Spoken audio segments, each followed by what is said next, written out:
இந்த வீடியோக்குள்ள போறதுக்கு முன்னாடி நம்ம சேனலை சப்ஸ்கிரைப் பண்ணாதவங்க சப்ஸ்கிரைப் பண்ணிடுங்க, பக்கத்துல இருக்க பெல் பட்டனையும் கிளிக் பண்ணிக்கோங்க. வாங்க வீடியோக்குள்ள போகலாம். நடிகர் சூர்யாவோட மகள் தியா சினிமாவுல களமிறங்கி இருக்கிறதா சமூக வலைதளங்கள்ல புகைப்படத்தோட செய்தி ஒண்ணு இப்போ வெளியாகி இருக்கு. தமிழ் சினிமாவில் இருக்கிற நட்சத்திர ஜோடிகள்ல சூர்யா ஜோதிகா இவங்களும் அடங்குவாங்க. சுமாரா 4 வருஷங்கள் காதலிச்சு பெற்றோர்கள் சம்மதத்தோட 2 பேரும் திருமணம் செஞ்சுக்கிட்டாங்க. இவங்களுக்கு தற்பொழுது 2 குழந்தைகள் இருக்காங்க. திருமணமாகி பல வருடங்கள் கடந்தாலும் சூர்யா ஜோதிகாவோட காதல் விவகாரம் இன்னும் பேட்டிகள்ல பேசப்பட்டுட்டு வந்துட்டு இருக்கு. ஆரம்ப காலத்துல சூர்யா ஜோதிகாவோட காதல சிவகுமார் ஏத்துக்கல அப்படின்னும் அதுக்கப்புறம் 4 வருஷங்களுக்கு அப்புறம் ஏத்துக்கிட்டதாகவும் ஒரு கதை இருக்கு. இந்த நிலையில நடிகர் சூர்யாவோட குழந்தைகள் தேவ், தியா 2 பேரும் அடுத்தடுத்து சாதனைகளை செஞ்சுட்டு வராங்க.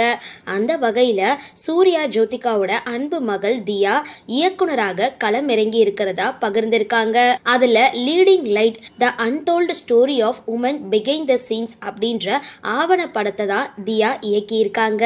த்ரீலோகா இன்டர்நேஷனல் பிலிம் ஃபேர் அவார்ட்ஸ்ல அந்த படம் திரையிடப்பட நிலையில அதுக்கு 2 விருதுகள் கிடைச்சிருக்கு. சிறந்த ஸ்கிரீன் ரைட்டர் மற்றும் சிறந்த மாணவர் குறும்படம் ஆகிய பிரிவுகள்ல விருது கிடைச்சிருக்கு. இதுக்காக சூர்யா மற்றும் ஜோதிகா 2 பேரும் இன்ஸ்டாவில் பெருமிதத்தோட பதிவிட்ட பதிவு இப்போ சமூக வலைதளங்கள்ல இருக்கிற ரசிகர்களோட கவனத்திற்கு சென்றிருக்கு. சரி, இந்த வீடியோ பத்தின உங்களோட கருத்துக்களை கீழே கமெண்ட் பாக்ஸ்ல போஸ்ட் பண்ணுங்க. வீடியோ பிடிச்சிருந்தா லைக் பண்ணுங்க, ஷேர் பண்ணுங்க, மறக்காம டிபி காபி சேனலை சப்ஸ்கிரைப் பண்ணுங்க.